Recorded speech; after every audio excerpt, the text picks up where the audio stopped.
Bonjour, chers internautes de tout ce qui est TV et de médias du jeu. Comment allez-vous? Et bonjour, Dave Gagné. Comment vas-tu?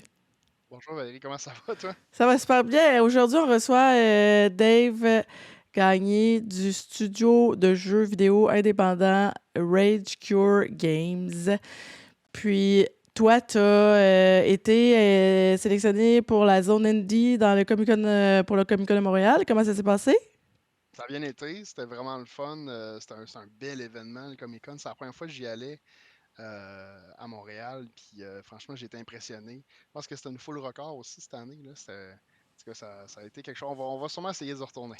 Ouais, comment qu'ils vous ont reçu, les, les, les gens qui ont essayé le jeu? Ben, c'était vraiment. C'est drôle parce que ça fait plusieurs événements qu'on fait, puis on voit comme l'évolution de la réception du jeu. Puis il y a vraiment une évolution. Au début, les gens étaient comme ah, ok, c'est cool telle affaire. Puis là, tu sais, on voit l'excitation de plus en plus. Puis souvent, c'est des gens qui n'ont pas plus entendu parler du jeu qu'au début, mais le jeu il est plus prêt, il est plus poli, tout ça.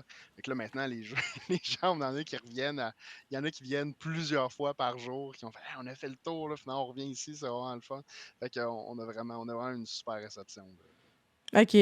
Puis là, toi, en 2021, tu as participé au concours Catapulte. Ça, c'est un concours qui réunit des investisseurs qui ont comme objectif et comme mission de financer et propulser des jeux vidéo indépendants au Québec. Et là, toi, tu as participé, tu as fait un pitch en 2021. Puis comment ça s'est passé? Puis tu nous en parler, nous raconter un peu? C'est assez stressant, c'est une grosse machine. Il y a des bons jeux qui passent là.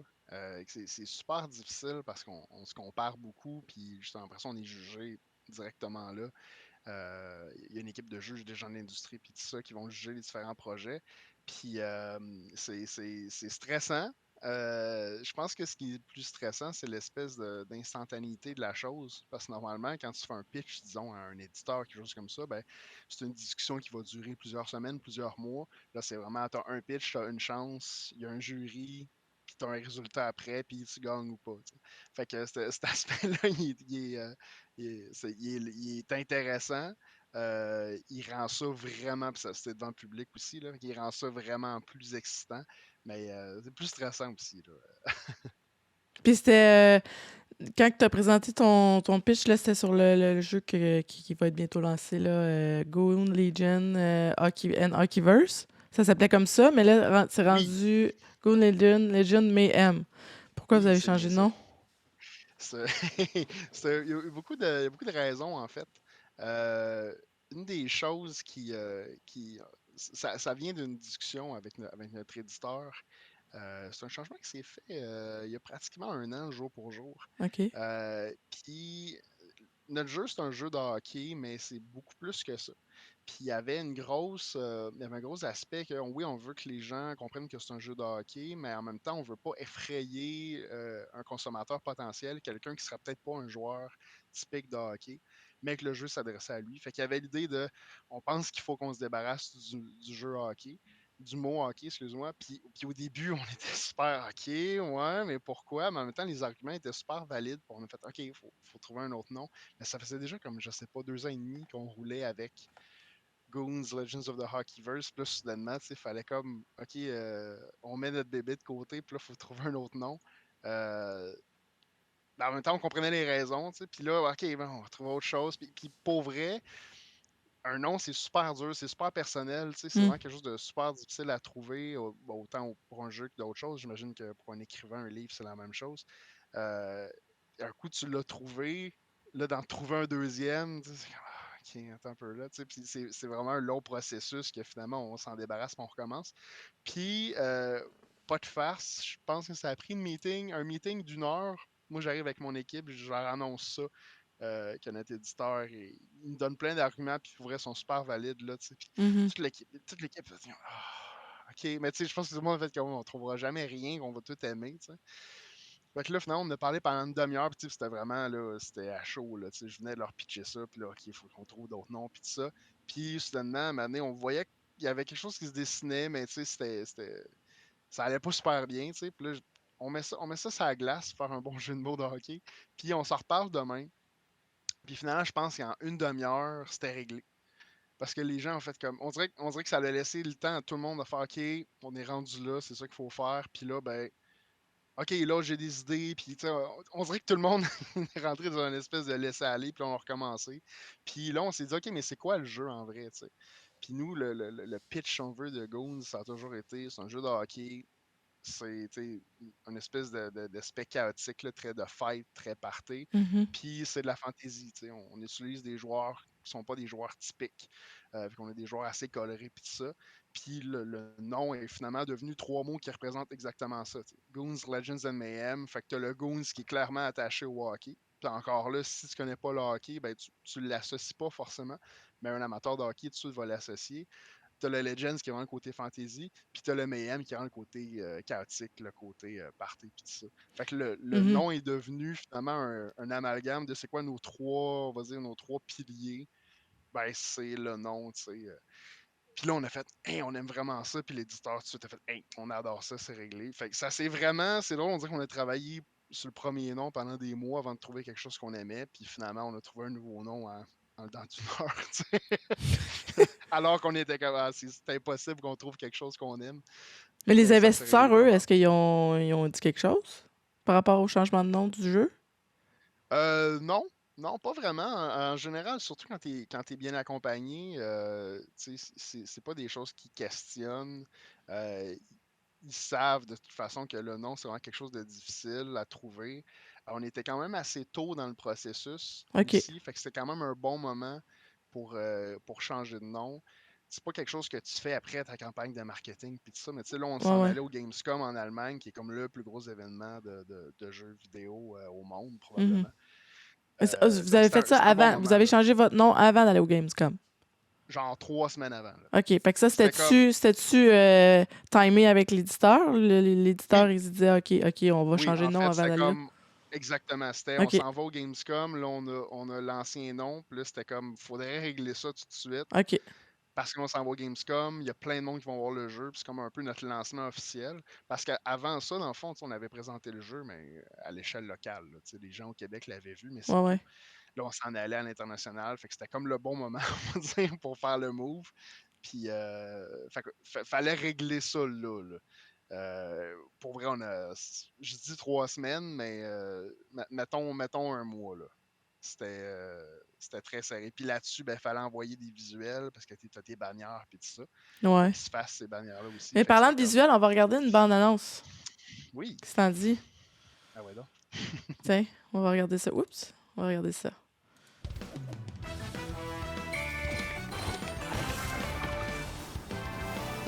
C'est comme c'est le genre de jeu que je jouerais, là.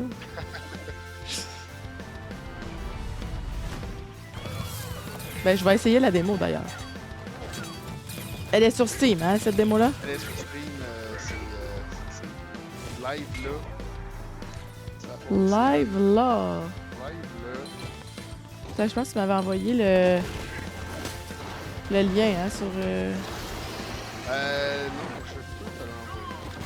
Ce que je t'avais envoyé, Est-ce que ça a c'est l'air une le très longue vidéo. fun? Ça a l'air le fun. Ça a C'est l'air... très coloré, ça s'adresse vraiment à un public super large. Notre objectif, c'était vraiment d'élargir la niche du jeu de hockey, tu sais, d'aller chercher beaucoup plus large que d'habitude, juste les gens. Ok, moi j'aime le hockey, c'est sûr, je vais jouer au jeu de hockey, puis tout ça. Puis il y a une valeur à ça, mais nous, c'était vraiment l'idée de dire on s'adresse à la famille, on s'adresse aux plus jeunes, on s'adresse aux gens qui peut-être auraient le goût de jouer à un jeu de hockey comme NHL, par exemple, mais c'est très, très, très difficile de rentrer dans ces jeux-là. Il faut que tu Hmm. achètes les 8 dernières éditions pour être compétitif un minimum en ligne. Puis nous autres, ce qu'on voulait, c'est essayer de réduire ça au niveau complexité pour dire vraiment prise en main super facile, je comprends tout de suite, j'ai du plaisir, que je performe ou pas, je vais avoir du fun. Ça, c'est un gros élément pour nous. Puis au fil des événements, on a vu cette vision-là se concrétiser, puis les gens nous le disent. Des gens qui, moi, je joue pas à NHL, moi, je joue pas au hockey. Ou je jouais en 96 sur ma NES à Blaze of Steel ou peu importe. Puis là, depuis ce temps-là, je trouve que c'est rendu trop compliqué. Puis tout, puis là, ils me disent, hey, ça, c'est vraiment le fun parce qu'on revient à cette espèce de simplicité-là, mais avec toutes les fonctionnalités plus modernes, tu sais, le mode en ligne, je peux jouer avec Mhm. des amis ou je peux jouer en couch co-op, puis tu sais, le côté éclaté, puis le côté tout est rond, puis coloré, puis Ouais, c'est explosif. coloré. Comme Ice Fait que c'était Hockey, là, vraiment sur ça. le Nintendo, là. C'était strade un peu. C'est ça, on revient à quelque chose justement qui va être plus grand public, plus pour la famille. Puis à date, la réception est super bonne, fait qu'on est content. OK. Puis, dans le fond, est-ce que c'est la visibilité dans les médias qui accélère le processus de développement de votre jeu ou c'est vraiment le financement? Définitivement, le financement, je pense que la visibilité dans les médias, c'est vraiment un truc important parce qu'à un moment donné, il faut que les gens en entendent parler du jeu. Puis en tant que développeur, c'est souvent le côté qu'on a tendance à négliger. On se concentre moins sur vendre notre jeu et plus sur le faire. Par contre, il faut trouver une espèce d'équilibre là-dedans parce que ça ne donne rien de faire un bon jeu s'il n'y a personne qui en entend parler. Euh, Ça, c'est vraiment un aspect qu'on tous les développeurs plus jeunes, on va dire, puis peut-être même les plus vieux, là, mais souvent, on n'est pas des bons vendeurs. On a de la difficulté avec ça. On OK. veut juste travailler sur notre jeu et sortir un bon jeu. À un Ouais. moment donné, il faut que les gens en entendent parler, il faut le voir. Bref, le marketing puis le développement, c'est toujours une espèce de balance à trouver là, qui est très difficile. Ouais. Toi, t'es coaché par qui? Qui t'aide, là, dans le marketing?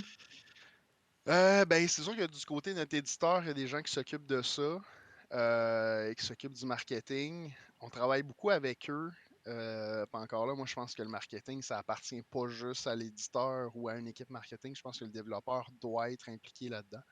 Euh, Moi j'ai un background, je rentrais en jeu vidéo en fait, puis j'étais monteur de bande-annonce de jeux vidéo.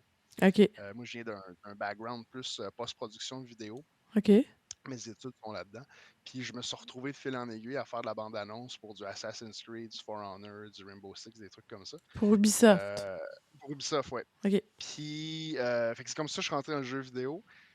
Donc, moi, j'ai encore tu sais, ce background-là de bande-annonce. Fait que c'est sûr que ça m'intéresse. Puis c'est sûr que je veux être impliqué dans le processus marketing. OK. On a probablement une certaine avance par rapport à d'autres développeurs pour ça, parce que justement, ça nous intéresse, parce qu'on a une certaine expertise là-dedans. T'es un geek du Euh, marketing. C'est ça? je dirais pas ça. Je dirais pas ça. Je dirais pas ça, mais ça m'intéresse. Puis déjà, OK. juste de s'intéresser puis de vouloir être impliqué dans le processus puis d'avoir des idées. Ah, j'ai une idée de bande-annonce ou tel truc. Ça arrive souvent, les bandes-annonces, c'est comme hey, j'ai besoin de bande-annonce pour hier, peux-tu faire quelque chose? Puis souvent, ben, on n'est pas super bien équipé en tant que développeur pour faire ça. Puis t'es comme OK, ben je vais prendre je sais pas, mon Bandicam, puis je vais essayer d'enlever Watermark à mitaine, puis on s'organise un peu. À ce niveau-là, nous, on est chanceux en tant que studio. On a des membres dans l'équipe qui ont une expérience en montage et tout ça, donc ça nous aide beaucoup. Là. Après ça, ben, c'est sûr qu'on a eu du coaching, justement dans le cadre de Catapulte. Ben, il y a des Mhm. gens là-dedans qui vont nous coacher là, sur toutes sortes d'aspects, entre autres le marketing. Fait que ça aide beaucoup. Des fois, c'est juste des gens qui regardent ce que tu fais puis qui vont valider ou donner des idées, donner des cues. Tu sais, c'est pas obligé d'être compliqué, mais des fois, c'est juste d'avoir un thumbs up, tu sais, Ouais, un un pouce en regard l'air de quelqu'un. extérieur parce que des fois, t'es tellement collé sur le produit On est que. tellement collés. Ouais, ouais, c'est ça. Comme à un moment donné, t'as beau prendre du recul, mais t'es tout collé dessus pareil, tu sais. Non, non, c'est super difficile. T'as pas le temps, puis t'as pas le.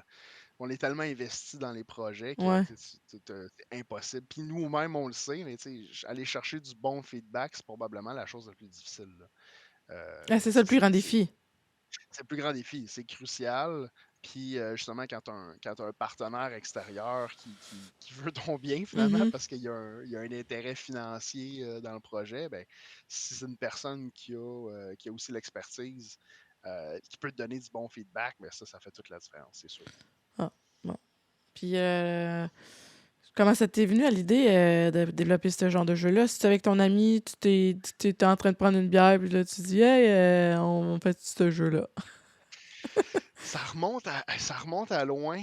Euh, Rage Cure en tant que tel, ça remonte peut-être à 7 ou 8 ans. OK. Puis à ce moment-là, ça portait pas ce nom-là. Là, je remonte dans le passé. On était une équipe qui faisait des jeux. Puis le but, c'était d'éventuellement lancer une entreprise et tout ça. Mais on était vraiment là, au premier balbutiement, tout ça. C'était très, très embryonnaire. C'était une grosse équipe à ce moment-là, puis c'était à base, c'était bénévole, puis tout ça. Il y avait beaucoup de gens qui finissaient leurs études, bon, qui cherchaient un emploi, puis tout ça. Puis en attendant, moi, je travaillais sur des projets avec des gens. Puis il s'est fait toutes sortes de projets. On a fait beaucoup de game jam. Je sais pas si c'est quoi un game jam. Ben, c'est comme dans un studio, puis tu lances des idées pour faire des jeux, c'est ça? Non, un game jam, c'est essentiellement, des événements, il y en a un peu partout, il y en a à Montréal, il y en a à Québec. Puis en général, c'est un 48 heures que ça existe, ça peut être plus long. Puis il y a des équipes qui se rassemblent. OK, En général, des équipes 4-5 personnes. Plus que ça devient ingérable de toute façon. OK. Puis en gros, c'est qu'il y a un sujet qui est donné, puis Ah, tout le monde développe un jeu en 48 heures. ah ouais. C'est où ça se passe, ça? Ben, il y en a plusieurs. À Québec, comment il s'appelle? Il y en a un à Québec dont j'oublie le Puis là, nom. les jeux qui sortent de là, est-ce qu'ils sont lancés sur le marché? Est-ce que les gens peuvent les essayer? Les gens peuvent les essayer. Des fois, c'est un peu devant le public, fait qu'il y a des gens qui peuvent essayer. OK. Des fois, les gens ils vont les mettre sur des plateformes comme itch.io. Puis ça, mais tu sais, on comprend qu'en 48 heures, tu fais pas le prochain Assassin's Creed, mettons. Non, ouais, c'est ça, mais tu peux quand Souvent, même sortir quelque chose d'intéressant. souvent, c'est on prend le sujet, puis on prend une mécanique qui est un peu pétée, qui est un peu OK. éclatée, puis on essaie de faire une expérience qui est nouvelle avec ça.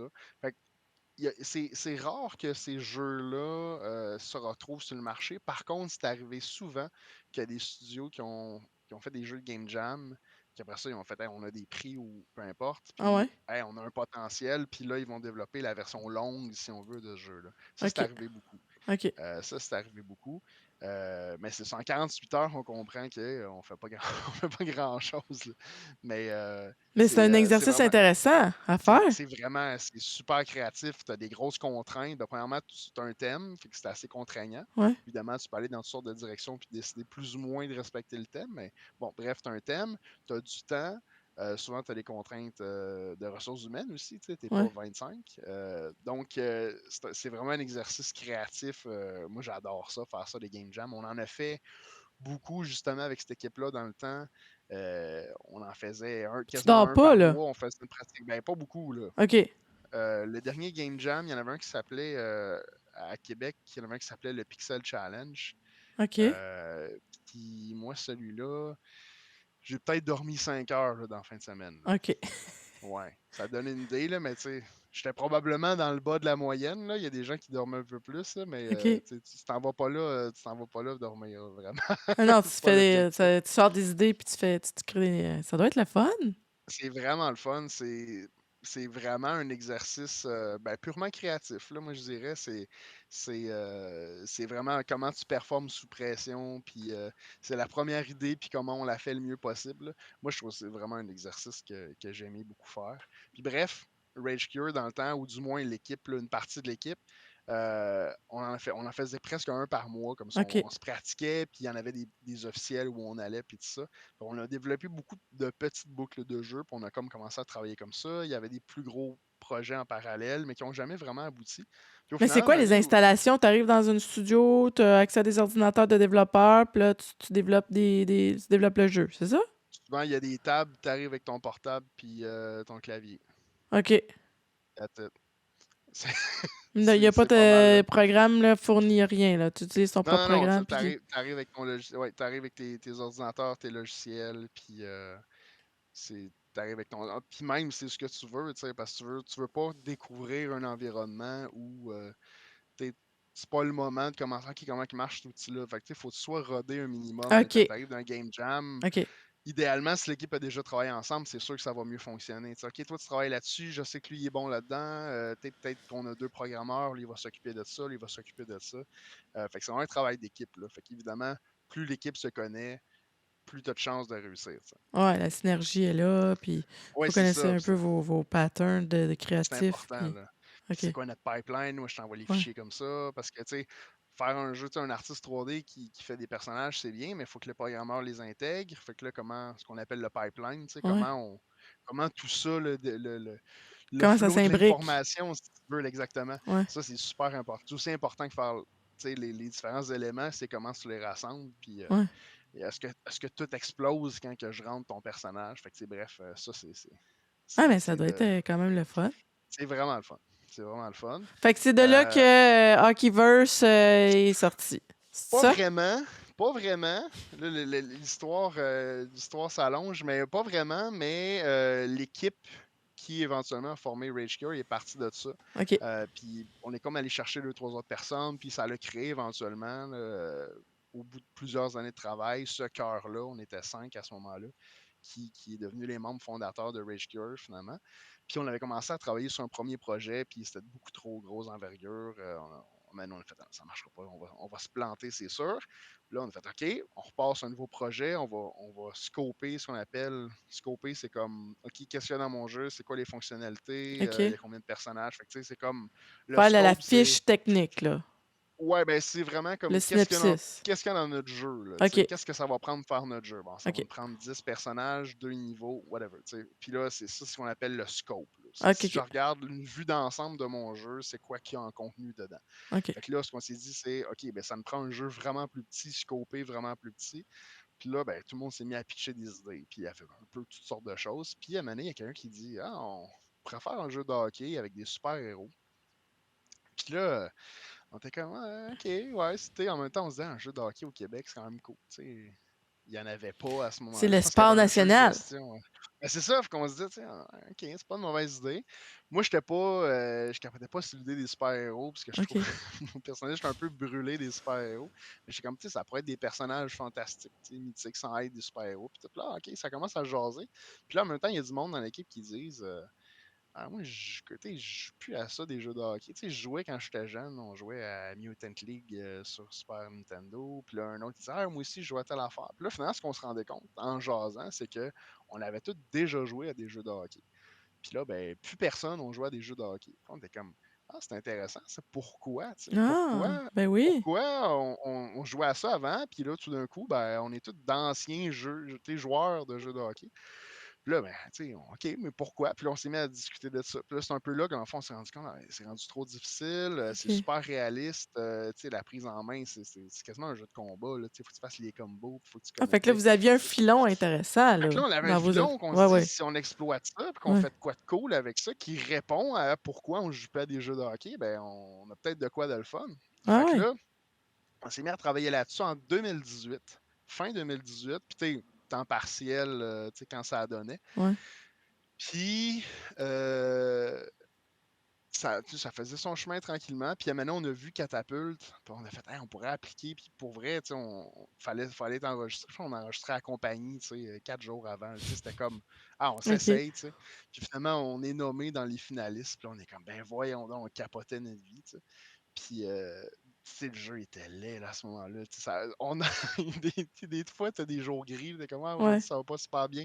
On regarde, tu sais, la candidature qu'on a déposée puis Catapulte, puis on est comme, ouais, tu sais, Il y a une on regarde le évolution. jeu aujourd'hui, puis on est comme, ah, au final, ça va bien quand même, gang. Tu sais, faut célébrer les petites victoires. Ça a bien Fait que évolué.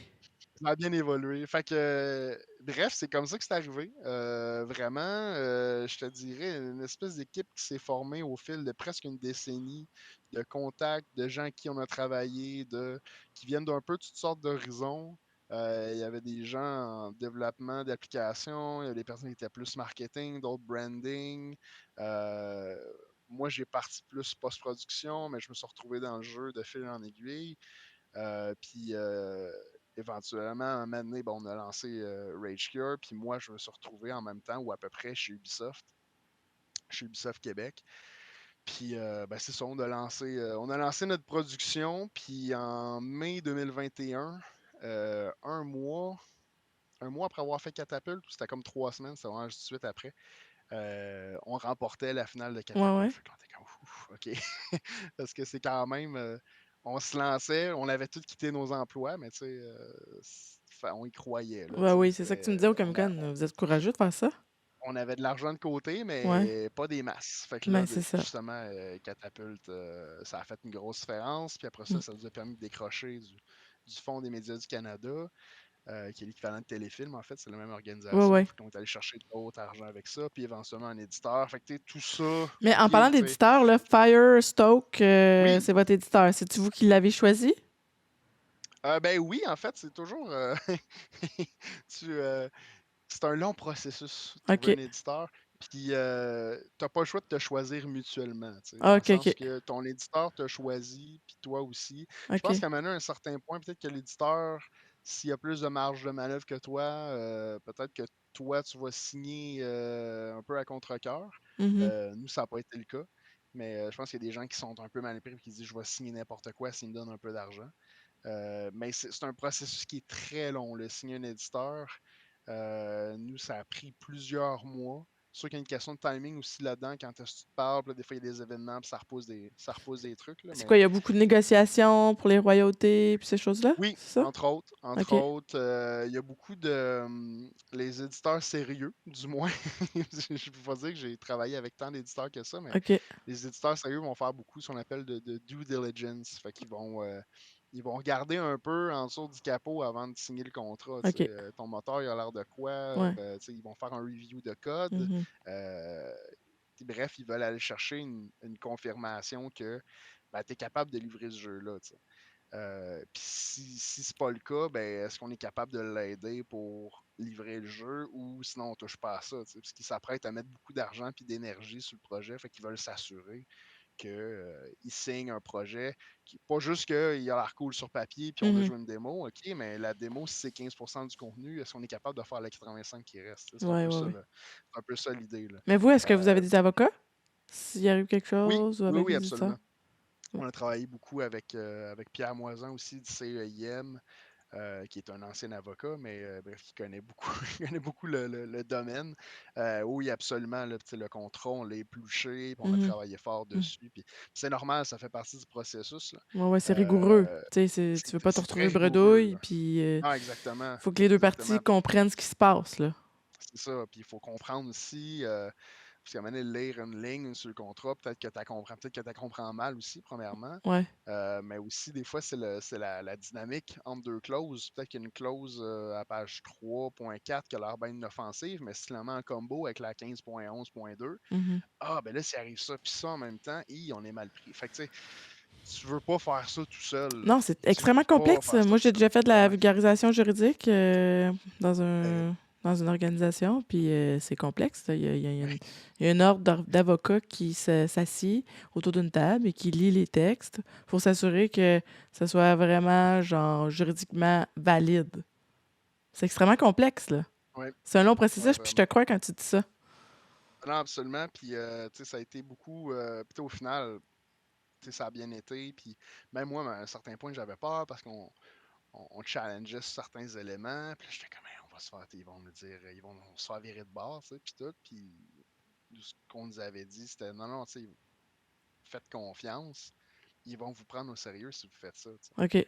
Parce qu'ils savent que si vous êtes à votre affaire sur un contrat comme ça, puis que vous allez chercher des trucs comme ça, peut-être des fois, c'est des mécaniques aussi qui n'ont même pas compris eux-mêmes qu'il y avait dans leur contrat. Tu sais, nous, Firestone, c'est un éditeur qui est très jeune. C'est des gens qui ont de l'expérience du milieu, mais ça reste que c'est une nouvelle business quand même. Mhm. Puis au final, il faut que tu le vois du point de vue de eux autres sont allés voir un avocat, puis ils ont dit fais-moi un contrat qui va me protéger, tu sais, un contrat qui est béton. Tu fais toi, en tant qu'avocat, ton travail, c'est de faire un contrat qui va protéger ton client, pas les gens avec qui il fait affaire. Ça. Fait qu'après ça, ben, c'est normal qu'il y ait des clauses que peut-être ils vont être agressives un peu. Mais toi, tu protèges ton client, puis c'est ça ton objectif. Fait qu'après ça, ben, justement, la personne avec qui tu parles, ça se peut qu'elle arrive le voir et dit hey, OK, ça marche pas, moi je signerai jamais ça. Puis ils font hey, on n'avait pas vu ça de même, parce que les autres, ils n'ont jamais été de l'autre côté du contrat au final. T'sais. Fait que ça devient super intéressant de challenger ça parce que si justement tu trouves ce genre d'aspect-là, ils savent que, OK, ils étaient têteux, ils sont à leur affaire, mais ils vont être à leur affaire sur leur jeu, puis sur Mhm. leur marketing, puis sur ça. Fait que c'est une bonne chose. C'est positif d'être têteux sur un contrat. Ça démontre que tu es sérieux, puis tu vas pas juste signer quelque chose. Ah, puis c'est correct. T'sais. On signe n'importe quoi, on est désespéré. Faut pas le voir comme ça. T'sais. Parce que son éditeur, lui, s'il a vu 100 projets, puis il en signe un, ben, tu sais, il va pas soudainement, il a mis beaucoup d'énergie déjà sur toi, il va Mhm. pas soudainement faire, ah, il me challenge sur cette clause-là. Non, ouais, hey, je le signe pas, qu'il s'organise. Tu sais. Ouais, ouais, non. Il y a un Ils lien sont de sérieux. confiance qui s'est quand même établi, là. Exactement. C'est un contrat des mains avec un éditeur, c'est que c'est rendu loin, là. Tu sais, c'est sérieux, puis ils sont intéressés pour vrai, là. Parce que, tu sais, je dis 1 sur 100, là, c'est peut-être moins que ça, là. OK. Les éditeurs, ils en reçoivent. ils doivent recevoir une vingtaine, si c'est pas plus, puis ça dépend des éditeurs, j'imagine, mais ils doivent recevoir des douzaines et douzaines de candidatures à chaque semaine, des gens qui disent Hey, j'ai un jeu, tu veux-tu me Mhm. publier? Mais c'est quoi vos projections là, pour ce jeu-là? Là? Vous allez le lancer en 2024? On lance en 2024, on n'a pas Puis, la date officielle encore. OK. Mais Euh, genre au niveau des ventes, est-ce que vous avez fait une étude de marché qui va faire en sorte oui, que vous allez faire tant de ventes en tant de mois ou en tant d'années? c'est Avez-vous fait c'est des super projections? dur à prévoir. C'est super Ouais. dur à prévoir parce qu'au final, oui, tu peux faire une étude puis tu dois en faire. C'est sûr que c'est quelque chose que les éditeurs vont faire aussi. Mais quand tu approches un éditeur, c'est une des premières choses qu'ils veulent savoir. C'est OK, tu vas vendre combien de copies puis Mhm. pourquoi. Après ça, ce chiffre-là va être erroné, c'est sûr. Là, c'est absolument impossible que tu arrives. Tu dis, moi, je vais vendre 122 714 copies puis t'es comme, tu sais, t'es pile dessus. C'est pas ça l'objectif, c'est plus de voir, OK, c'est quoi si tu fais ton étude de marché, un jeu similaire, dans un marché similaire, sur des plateformes similaires, il a vendu combien de copies, pourquoi toi tu vas en vendre plus ou moins, puis tu essaies d'avoir un échantillon de plusieurs projets comme ça, tu sais. Ben, je me rappelle Euh, vaguement que ton pitch à Catapulte, là, je l'avais écouté. Tu en avais parlé de cette étude de marché-là. Qu'est-ce qui t'est ressorti absolument, de ça? absolument. Mais je pense qu'il y a des choses qui ont évolué, ça fait quand même Ouais. plusieurs années. OK. Nous, ce qu'on se rendait compte finalement, c'est que des jeux de hockey, ben, il n'y en a pas sur PC, premièrement. Maintenant, il y en a quelques-uns. Il y en a toujours eu quelques-uns, mais tu sais, NHL n'est pas là. Fait que c'est sûr il y a un gros manque à combler là. Après ça, tu peux pas dire je vais vendre 2 millions parce qu'NHL, il vend 2 millions de copies sur console, fait que je vais vendre 2 millions sur PC. Tu sais, ça marche pas comme ça, mais si tu dis s'il y a un marché qui existe là, Mhm. peut-être que, je sais pas, peut-être qu'il y a 80 000 personnes qui seraient intéressées à acheter mon jeu. OK, ben il y a 80 000 là. Là, tu dis sur Switch, il y a peut-être tel jeu qui ressemble. Eux autres, ils ont vendu, je sais pas combien de copies. Puis encore là, il faut faire attention. Tu sais, si tu compares, tu dis. D'autres, il y a beaucoup de gens qui nous ont comparé à Overcooked en termes de OK. gameplay, le côté party. Ah, cool, OK, Overcooked, t'as vendu à peu près 2 millions de copies. Ah, ben, Mhm. on va vendre. Tu peux pas. Tu peux pas calculer ça comme ça parce qu'au final, Overcooked, ben, il y avait toute une machine de marketing derrière. Il y avait une espèce d'effet aussi. Ben, il y a eu un effet très. En fait, un jeu, un bon jeu, un jeu qui a une bonne sortie, c'est le bon produit à un moment qui est juste chanceux parce que tu arrives dans une case de marché où il n'y a peut-être rien qui ressemble à ça, puis il y a un besoin, puis il y a peut-être le bon influenceur qui va prendre le jeu, puis là, ça explose. Je Mhm. pense à Among Us. Among Us, il n'y a personne Ouais, qui ça a pris l'attendait, du ce temps avant que jeu-là. ça Ça a démarre, pris ça. 4 ans. Ça a Ouais. pris 4 ans. Il y a un streamer qui a pris le jeu-là, puis dans 3 semaines, ce jeu-là avait vendu 2 millions de copies, je sais pas, tu sais. Tu peux pas espérer ça, tu sais. Tu peux pas Ouais, dire, mais ouais, tu sais, Je vais c'est faire de la comme Among loterie. Us. Tu sais. C'est de la Non. loterie, Ouais. définitivement. Puis après ça, tout ce que tu peux faire en tant que développeur, c'est t'équiper du mieux possible Ouais. pour faire grandir tes chances au niveau loterie. Tu sais. Mais nous autres, pour répondre à tes questions, un des jeux qu'on regardait, c'était un jeu qui s'appelle Super Blood Hockey, qui est un jeu pixel art 2D, très violent en fait, étrangement, beaucoup de sang, beaucoup de. OK. Puis eux, ils ont vendu, puis écoute, ça fait plusieurs années qu'on a regardé ça. Là, je t'avouerais que tu refais pas ton étude de marché aux 2 ans. Mais nous, ce qu'on avait vu, c'est qu'ils avaient réussi à vendre 150 copies, 150 000 copies, toutes plateformes confondues. Puis OK. nous, on se disait, si on peut faire le 2 tiers de ça, ben first, premièrement, on rentre dans notre argent en termes de production, puis on serait très content.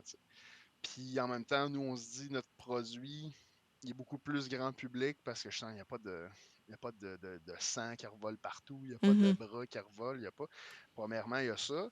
Puis il y a aussi il y a tout un marché chinois qui est un super gros marché, mais qui est aussi un marché très difficile. C'est très difficile de rentrer dans ce marché-là. Il y a beaucoup de contraintes. Tu ne peux pas avoir de sang. Il y a plein de choses qui demandent pour que ton jeu rentre officiellement sur le marché. Idéalement, si tu as des symboles chinois dans ton jeu, comme, je sais pas moi, tu as un personnage qui serait chinois, ben, ça t'aide beaucoup à ce qu'ils regardent ta candidature. Fait que nous, on a fait, hey, ça serait vraiment un bon marché. On va essayer de le considérer aussi. Fait que, bref, il y a comme plusieurs choses qu'on s'est dit, ben, ce jeu-là, en n'ayant pas ces éléments-là, réussi à vendre 150 000 copies, toutes plateformes confondues, ben, c'est pas notre target officiel, mais si on se donne tous les outils, si on veut, puis qu'on joue notre game intelligemment, potentiellement qu'on pourrait aller chercher ça. OK. Puis là, si c'est propulsé comme vous l'entendez, est-ce que vous allez continuer à produire un autre jeu? Est-ce que vous avez un autre jeu en tête? On a déjà un autre jeu Ah ouais, OK. qui est en cours de développement. Puis là, OK. quand je dis en cours de développement, on est vraiment très, très, très tôt dans le projet. Là, tu sais, OK. il y a aucun, il y a aucun, il y a rien en logiciel de créer. Là, tu sais, on est vraiment papier en ce moment. Il y a beaucoup de dessins qui se fait. Il y a OK. beaucoup de. Je peux pas en parler, malheureusement. Ah! Tu peux Euh, pas donner de scoop à mes autres jeux. non, je peux rien donner, non, pas encore, pas encore. Ah! On est trop tôt. On est trop tôt. Mais bref, on n'a pas terminé le premier jeu, on n'a pas terminé Goons, qu'on travaille déjà sur le prochain jeu, mais c'est un peu le processus parce qu'il y a beaucoup de gens dans le développement de jeux, ou plus du côté art et tout ça, qui souvent en fin de production se retrouvent qu'ils n'ont pas grand-chose à faire. OK. Parce qu'à un moment donné, ben, le art, à un moment donné, il faut que tu arrêtes de sortir des modèles 3D, il faut que les gens les intègrent, il faut qu'ils optimisent le jeu, il faut qu'ils enlèvent les bugs. Fait que Mhm. les artistes 3D, à un certain point, il faut qu'ils arrêtent de mettre des choses dans le jeu.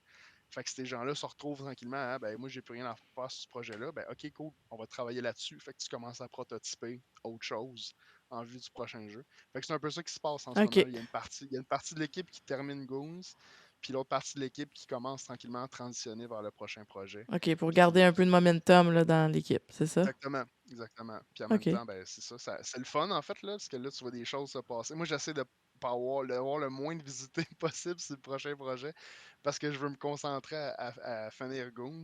Mais OK. c'est excitant, là, tu vois l'autre équipe qui travaille sur des trucs. Ah, ok, cool, on Ah. repart sur complètement autre chose. Tu sais, que c'est trippant ce bout-là. Là. Ah, mais là, tant mieux. Mais selon toi, c'est quoi un bon jeu? Un bon jeu. Je vais y aller tout simple. Pour moi, un bon jeu, c'est un jeu qui répond à un besoin.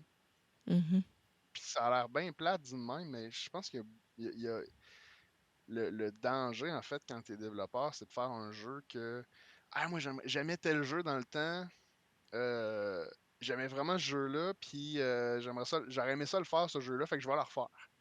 OK, faut pas que tu répondes à une espèce de nostalgie quelconque. Ben, ça peut être un besoin. Puis OK. je dirais, c'est pas moi qui va dire, hey, c'est pas un besoin. Je veux dire, je regarde Sea of Stars qui font quoi de fantastique. Sabotage qui fait Sea of Stars en ce moment, qui sort dans quelques semaines en fait. Euh, Ils ont fait pareil avec Messenger, ils jouent beaucoup sur la nostalgie, mais il y a un besoin clairement. Tu sais, les Ninja Gaiden, c'est encore quelque chose qui est très aimé, mais tu sais, c'est pas un jeu obscur non plus, c'est pas une Mhm. niche. Chrono Trigger, c'est encore là, c'est quelque chose qui est super aimé. Fait que je pense que la nostalgie, elle a vraiment une valeur, mais il y a une vraie valeur marchande derrière. Mais si toi, t'as aimé tel jeu culte que personne n'a jamais joué, puis encore là, on parle du point de vue purement mercantile, là, on va Ouais. dire, là, parce que tu peux faire un super bon jeu qui répond à aucun besoin. Ouais, ouais. Puis même ce que je dirais, c'est que ça se peut que tu crées un besoin aussi, tu sais. Ouais, c'est ça. Il y a des jeux, récemment, c'est drôle, il y a une grosse niche, là, puis il y a plein de gens qui jouent sur Twitch à ça. Tous les jeux, il faut juste que tu montes de plus en plus haut, là, tu sais, les Only Up, pis ces affaires-là. Là. Non, j'ai pas vu. C'est vraiment, c'est un, c'est comment, c'est Getting Over It. Non, t'as pas entendu parler de ça? Non. Je pense pas que tu vas vouloir jouer à ça, mais c'est des jeux vraiment difficiles et frustrants, mais OK. il y a vraiment une niche qui se crée en ce moment. Puis tu sais, il y a 3 ans, il y a personne qui t'aurait dit oh, ouais, ça, il va y avoir un marché pour ça. Tu sais. Mais il y Ouais, a mais comme il y une a espèce de une boule de cristal, fascination. là. Il y a personne qui a une C'est boule de cristal pour non, vraiment, déterminer les tendances. C'est vrai que la vraiment. nostalgie, c'est comme la tendance, là, tu sais. Comme Tribute Game, ils ont sorti le jeu Ninja Ouais, Turtle, puis, tu ouais. sais, moi, j'y joue à ce jeu-là, puis je le trouve vraiment nice, là, tu sais. Mhm. Sont allés chercher, genre, l'ambiance du jeu initial sur le Nintendo, puis là, ils Ouais, ont retranscrit ça, mais ils ont remasterisé ça au goût du jour, puis je trouve qu'ils ont fait une belle job, là, pour vrai. vraiment, Ouais. vraiment. Puis, ouais. Mais comme tu dis, c'est dur de savoir qu'est-ce qui va marcher ou pas, tu sais. Puis à un moment donné, c'est comme, ah, ok, la tendance, c'est telle affaire, mais tu sais, je pense que tout le monde l'avait prédit un peu, mais tu sais, il y avait beaucoup, beaucoup de Battle Royale. Ouais, Puis à un moment ouais, donné, c'était comme tout le monde allait sortir son Battle Royale, ouais. mais c'était comme évident qu'à un moment donné, ça allait être moins à la mode, tu sais, puis que ça allait ralentir, puis que ceux qui étaient déjà là allaient rester, ou les nouveaux qui allaient être tellement supérieurs à tout ce qui s'est fait que, bon, ok, les gens vont migrer vers ces niveaux-là.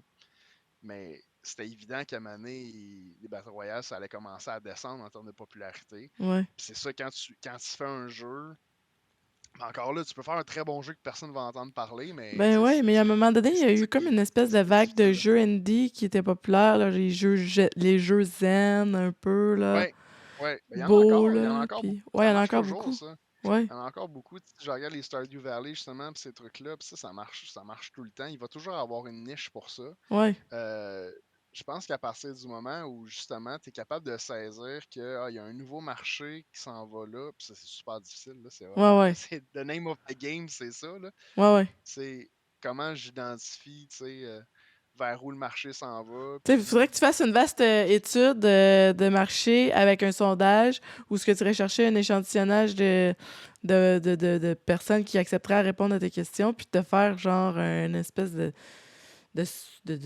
d'étude, là, dans le fond, là. ben, Mais c'est ce ça, qu'il faut c'est long, faire, puis ça coûte idéalement. cher. Ouais, idéalement, c'est ce qu'il faut faire, c'est Ouais, ça qui est super difficile. Il y a des gens qui testent beaucoup avec des Kickstarter. ouais. Si je suis capable d'aller chercher de l'attraction avec un Kickstarter, ben je le sais, tu sais, je le sais. Encore là, tout dépend de bien des choses, là, mais tu sais, j'ai une bonne idée, ok, mon jeu, il y a un auditoire pour ça. Ça se peut que ça fonctionne très bien. Fait qu'il y a des gens qui vont tester le marché comme ça. Il y a des gens qui vont regarder les tendances. Mais encore là, les tendances, c'est difficile parce que comme les Battle Royale, le temps que tu développes ton jeu, on va dire, mettons, les Battle Royale, ça explose là. Mhm. Ok, cool, mais là, tu développes ton jeu là, il sort dans combien de temps? 3 ans? Est-ce que la vague va être sur le déclin? T'sais? Est-ce que tu vas arriver à la fin de. Fait que c'est comme ça qui est touché. Tu Ouais, veux pas passer des années à développer un jeu, puis finalement, par le moment que tu le sors, ben, il est même plus. Le genre est plus populaire, c'est plus in pantoute. Puis là, ben, ok, ben, écoute, donc, tu viens de passer 3 ans de ta vie sur un projet qui est peut-être super bon. Ton jeu, ça se ouais. peut qu'il soit super bon, il est juste pas sorti au bon moment. T'sais. Ça, Ah, c'est le mais toi, côté comment le tu plus deals avec ça, difficile. tu sais? Tu dis, ah, tu sais, peut-être que ça va être populaire dans 2 ans, le jeu de hockey, puis que finalement, c'est ça qui est c'est un enjeu pareil, là.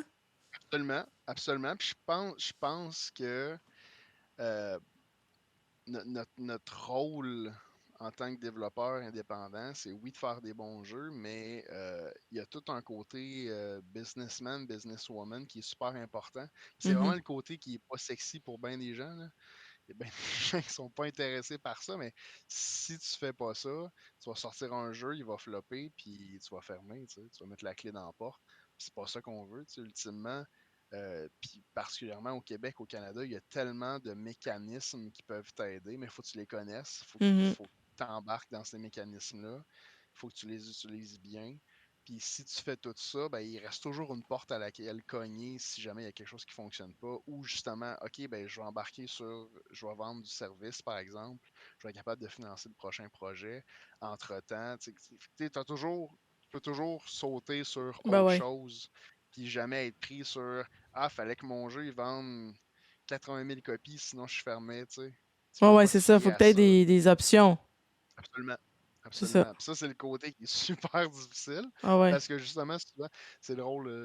Je disais ça, rappelez qui je disais ça récemment, mais je disais, je pensais jamais en lançant un jeu vidéo que j'allais regarder les taux de change, tu sais. Que le matin, j'allais faire, je check le taux de change aujourd'hui, conversion US, ah, elle est bonne, tu sais. Je- Ben tu m'aurais oui. dit, ah, tu vas faire ton jeu vidéo, ah, hey, c'est le rêve, là, tu sais, tu vas faire tes idées, tu vas les développer. Non, non, tu sais, je remplis la paperasse, puis Ouais, oui, il faut que tu fasses ton affaire, faut que tu remplisses ton plan d'affaires, faut que tu... vraiment. Mais tu c'est sais, un peu plate, mais ben, ça fait partie de moi, la j'aime job, ça. là. Je me suis découvert un peu là-dedans, je vais être bien honnête. Ouais. C'est un truc qui m'intéresse beaucoup. Je pense que dans chaque studio où tu trouves le moyen de trouver une personne qui aime vraiment ça, faire ça, parce que c'est crucial. Ben oui, Puis faut que tu aies un plan. vraiment, vraiment, si Ouais. tu fais juste faire des jeux puis t'as pas de plan, j'espère que ton jeu va marcher, là. Bien plus que quelqu'un qui a un plan solide, si son jeu marche pas, il va Ouais. pouvoir se revirer. Mais si Non, t'as mais c'est vraiment beau les aucun plan, licornes, là, puis les arcs-en-ciel, mais ouais, là, faut que tu saches que, OK, oui, c'est un jeu d'envergure mondiale. Nous allons vendre partout. Mais c'est juste que faut que tu saches où ce que tu t'en vas, un peu, là. ouais, puis il y a combien de jeux sur le marché, tu sais? Il y a combien de jeux? Tu sais, c'est des centaines de jeux qui sortent à chaque semaine sur Steam. Ouais.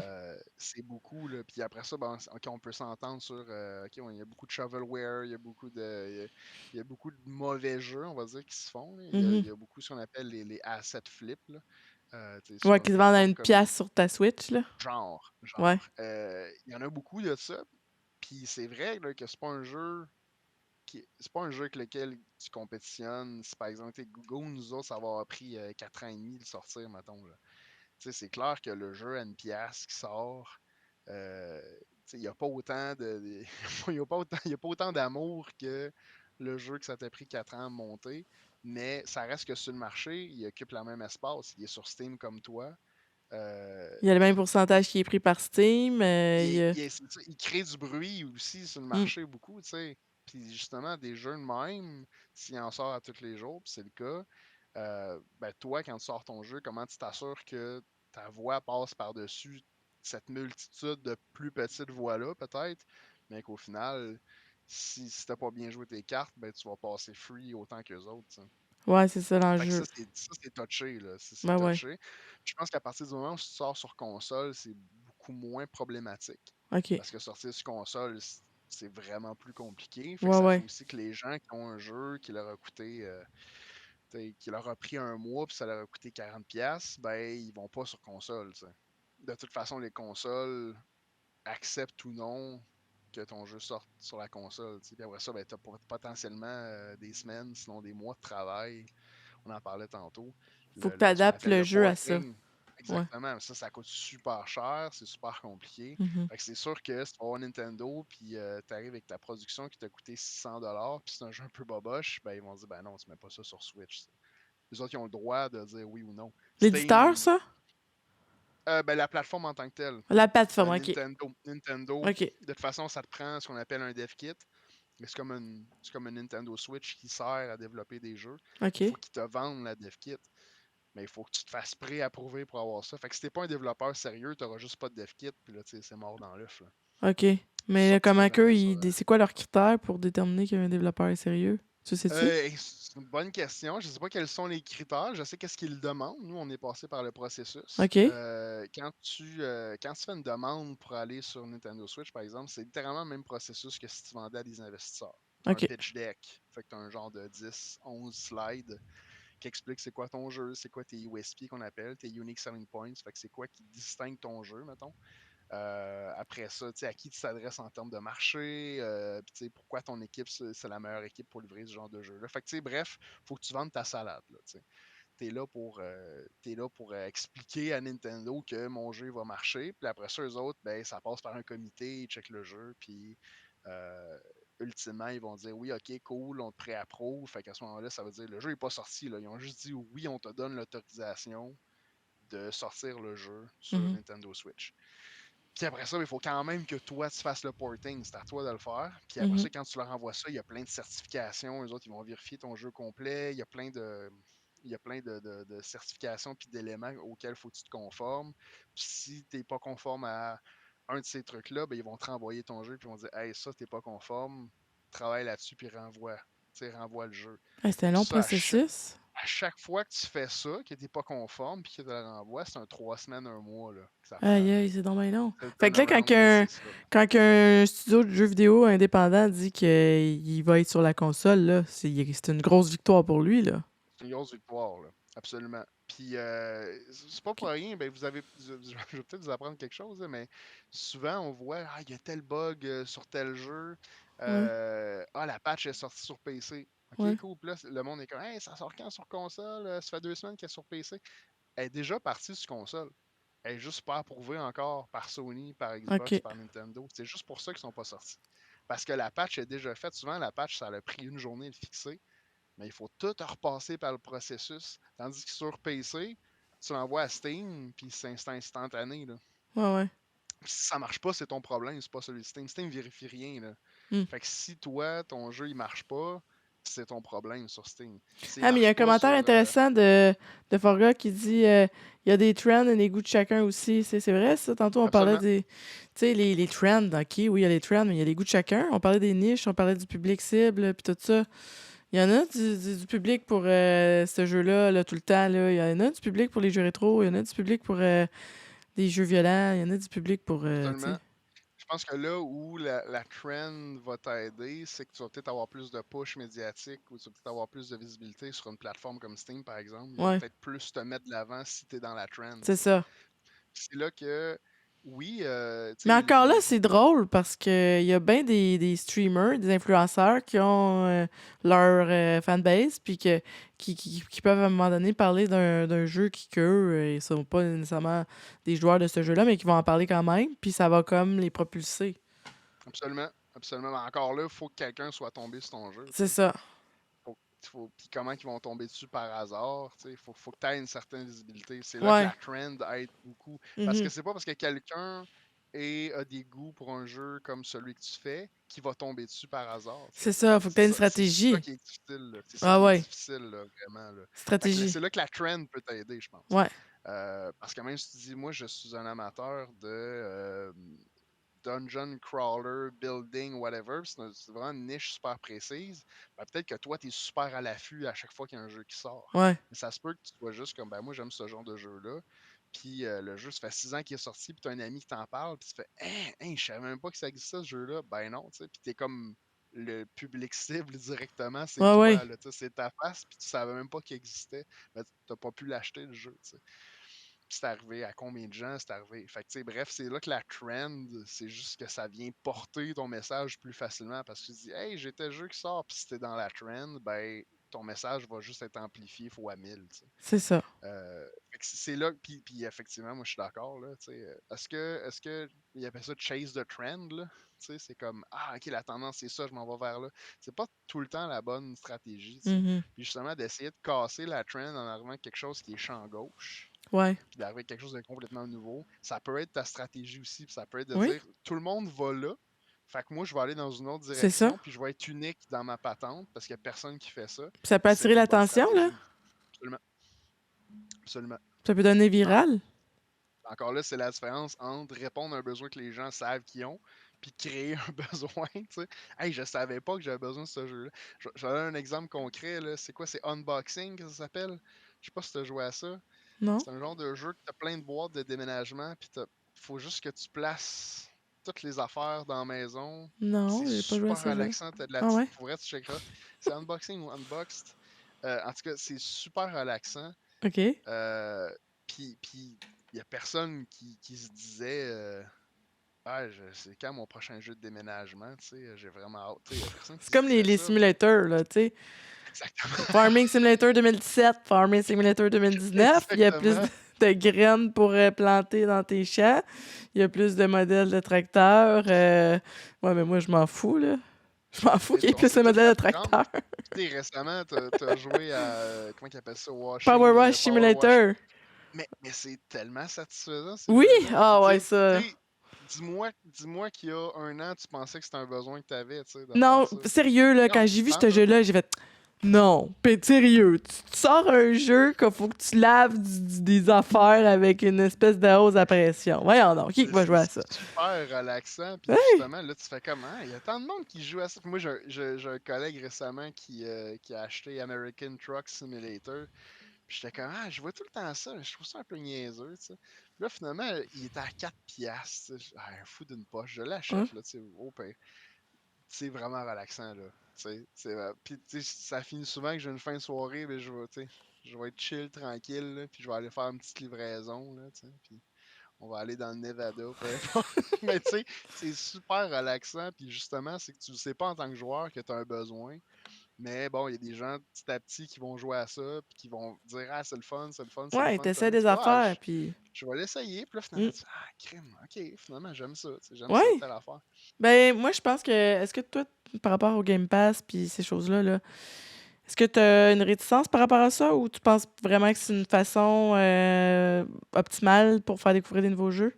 Je pense que c'est une bonne façon de découvrir des jeux. En fait, je pense que je pense qu'il y en a beaucoup. Le problème, c'est un peu, tu sais, c'est le modèle Netflix au final, là. Mhm.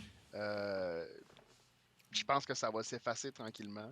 Parce que là, finalement, les gens ils se rendent compte que tu sais, tu peux pas avoir 12 abonnements. Là. Tu sais, à un moment donné, t'as pas, t'as pas plus de temps parce que tu as plus de jeux.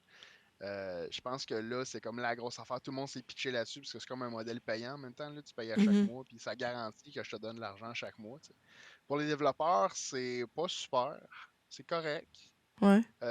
Encore là, c'est un gamble. Là, tu sais. Si ton jeu, mettons que ton jeu n'aurait pas vendu, ben, ça te garantit une forme de revenu. Souvent, ce qu'ils te signent, c'est une garantie. Tu sais. Ils vont te dire, ben, regarde, tu mets notre jeu sur Game Pass, puis on te donne, je sais pas, 100 000. Ok, puis là, je dis n'importe quoi, là, ça peut être vraiment plus. OK. Euh, Puis, fait que là, tu dis, OK, ben, tu sais, si j'avais vendu 20 copies, ben, clairement, je suis gagnant. Mais si j'avais vendu 1,2 million de copies, ben, clairement, je suis pas gagnant. Tu sais. Fait que t'es comme, c'est vraiment un gros gamble. Tu sais. Par contre, ça a déjà permis à des jeux d'exploser, tu sais, de créer une gigoniche. Je pense, par exemple, à Rocket League. Ouais. Il était sur le PlayStation, c'est pas le Game Pass, là, Ouais, il mais était sur le Game c'est Pass. Moi, j'ai commencé à jouer sur le Game Pass. oui, il est allé sur Game Pass Ouais. après, mais à la base, il était Ouais, il juste était sur sur le PlayStation, c'est PlayStation. vrai. C'est Ouais, vrai. puis il y a plein de monde qui l'ont découvert comme ça, Ouais. puis il y a plein de monde qui sont mis à l'acheter après, puis là, éventuellement, tu sais, c'est devenu gigantesque, mais Ouais, puis là, le monde un, s'est mis à un... tricher, puis moi, j'ai arrêté de jouer parce que je trouvais ça poche. Non, c'est du vrai? monde s'est mis à tricher. Oui. Hey, ça fait longtemps que j'ai pas joué à Rocket League. Ouais, il y a du monde qui s'est mis à tricher à Rocket League, puis j'ai trouvé ça poche. Ils font quoi pour tricher? Juste, il faisait genre des boosts ou des fois, en tout cas, ça, je me rappelle plus. J'ai tellement trouvé ça ridicule Hey, que. ça fait longtemps que j'ai joué à ça. Moi aussi, ça fait longtemps. Ça doit faire. La première fois que j'ai joué, je pense que c'était en 2016. Ça a Ouais, sorti ça doit quand, ce ressembler à ça jeu-là? aussi, dans ces eaux-là. Là. Hey, ça fait longtemps que ça roule Rocket League. Hein. Ben, je sais qu'il y a DJ Spark, là, avec Rocket Il est League. sorti en 2015, Ouais. Rocket League. Fait que ouais. Moi c'est quand il est devenu sur PlayStation que je l'ai essayé là. Puis finalement, je l'ai racheté sur PC, parce que j'ai dit que c'est vraiment trop le fun. Puis là, il y a encore du monde. Le monde est rendu trop fort, là. Non, c'est C'est ça, ils trichent agréable. pas, ils sont rendus trop forts. J'ai arrêté de jouer pendant un long moment, puis là, c'était rendu trop fort. J'avais tout Non. perdu mes skills. Non, c'est ça. Puis les gens ils ont juste jamais arrêté de jouer. Ils sont rendus vraiment bons.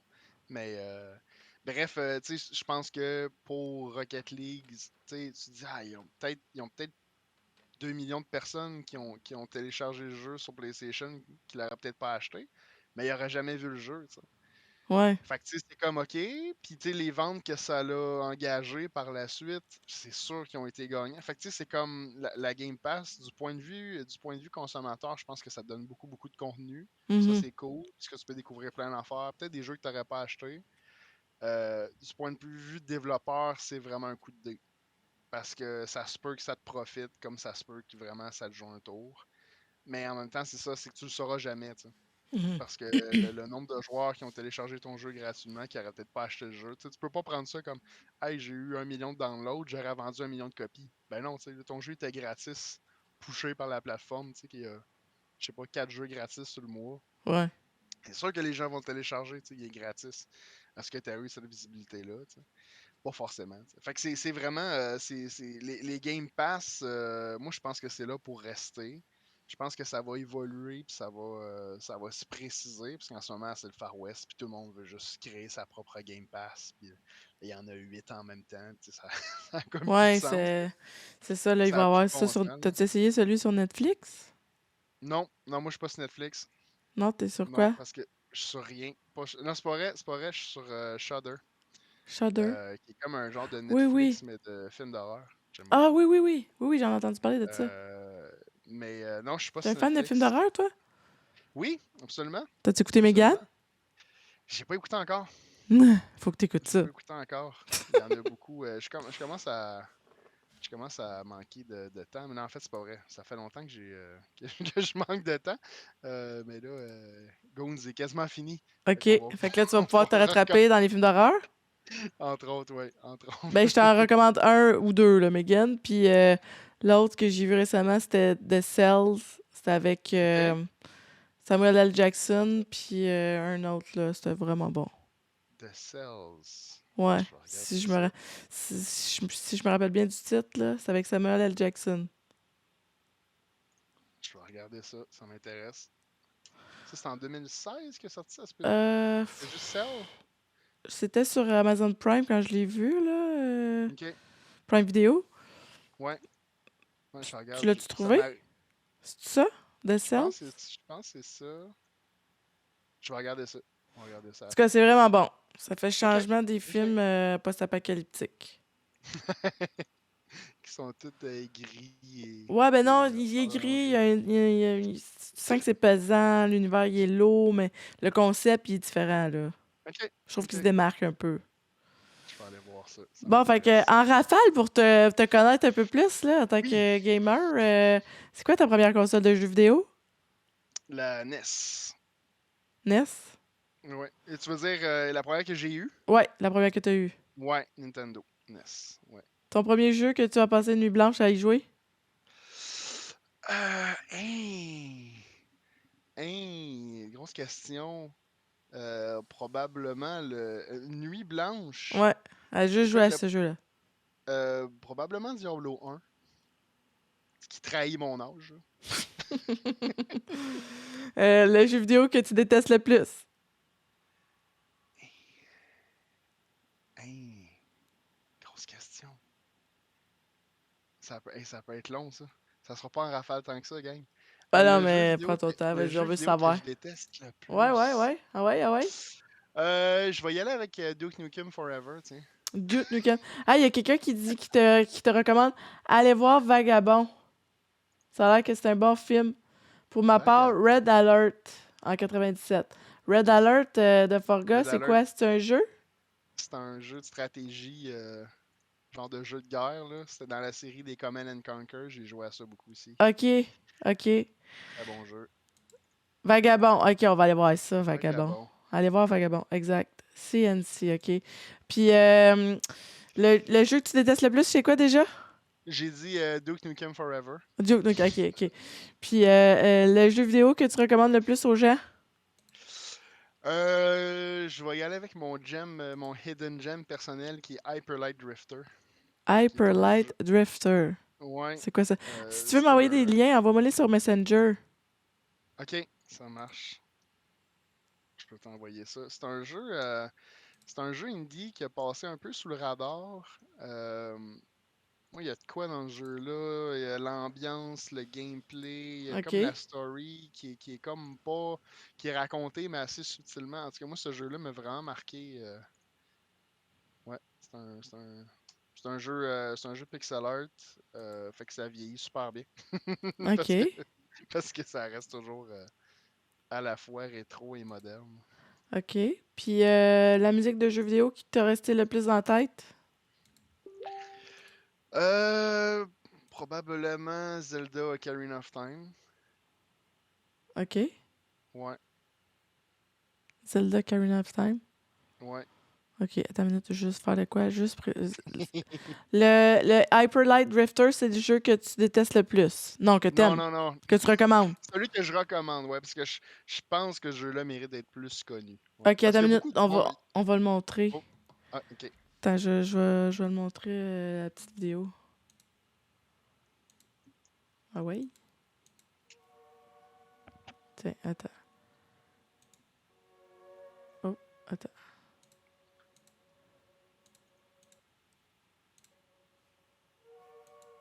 Ah ouais, OK, on voit que c'est comme pixelisé, là.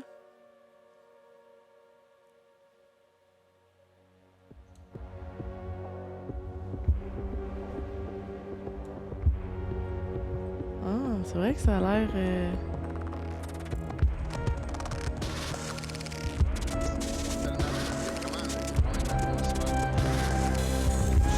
Comment tu dis ça? Il y a vraiment une atmosphère dans ce jeu-là qui est super trippante, c'est super enveloppant.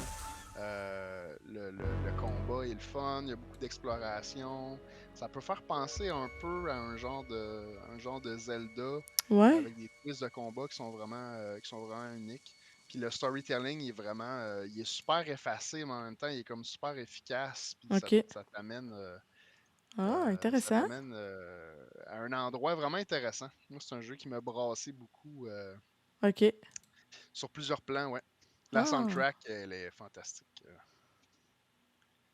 Vagabond, c'est le film à plein de chiens qui parlent avec les voix de Will Ferrell et Jamie Foxx en anglais, évidemment. OK. OK, c'est cool. Puis une petite dernière question. Quel est ton jeu de société préféré? Tes préférés. Ça, c'est une grosse question. Je suis comme pas full un gros amateur de jeux de société, OK. mais euh, il y en a un qu'on a joué vraiment beaucoup. Bien sûr que Loup-Garou, ça marche toujours, là. OK. C'est toujours un gros, toujours un winner. Ouais, c'est un cliché, là. Ouais, puis moi, ce que je trouve fantastique, c'est que t'as pas vraiment besoin d'avoir le jeu pour jouer au jeu, là. Tu sais, tu pourrais littéralement te faire des. Tu te prends des feuilles de papier, puis tu sais, si t'as pas le jeu, tu peux dire, voilà des villageois, voilà trois loups-garous, puis ça Ouais, part, c'est là. vrai. Prends juste quelqu'un qui connaît le jeu un minimum, là. Ouais, je dirais ça. Cool! Est-ce que t'as déjà fait un escape room? Ça, c'était comme l'avant-dernière question, là. Hey, non, j'ai jamais fait ça. OK. J'ai jamais fait ça. J'aimerais ça, par exemple. J'haïrais pas ça. Je suis très compétitif, fait que j'ai Ah, l'impression que, genre, tu sais, il faut comme faire le meilleur temps possible, puis tout, là. J'ai l'impression que ça serait une bonne motivation pour moi. ah mais c'est fun. Hey, merci beaucoup d'avoir accepté mon invitation, puis Eh ben, merci, c'était d'avoir vraiment le fun. été... Ah, ben ça me fait plaisir. C'était vraiment le fun. On a appris plein de choses. Puis, ah, il y a quelqu'un qui dit dans le chat, il sort le 18 août. C'est quoi? C'est Vagabond que ça sort? Je sais pas c'est quoi. Ah, je pensais qu'il était déjà sorti. Fait que bon. Fait Ah oui, que, ok. je te remercie beaucoup. Puis éventuellement, quand que, ton jeu va être sorti en 2024, on pourrait peut-être jouer en ligne.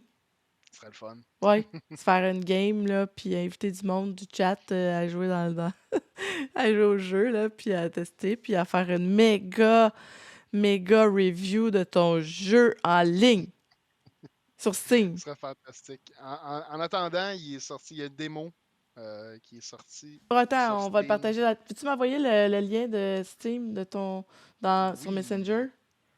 Je vais le yes, je partager dans t'envoie le ça chat. tout de suite. On ne sait pas ça va être, il va être là combien de temps.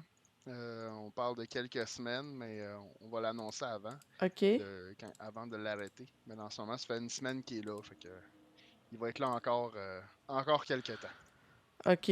Tiens, c'est partagé dans le chat. Les gens, ils vont pouvoir Merci cliquer beaucoup. là-dessus, puis ils vont pouvoir aller le chercher, puis aller essayer la démo. Allez essayer la démo de Goon Legend and Mayhem sur Steam. Donc, passez une excellente fin de soirée, puis je vais te dire à la prochaine. Puis, passe une belle soirée, Dave. Toi aussi, merci beaucoup. Bye bye!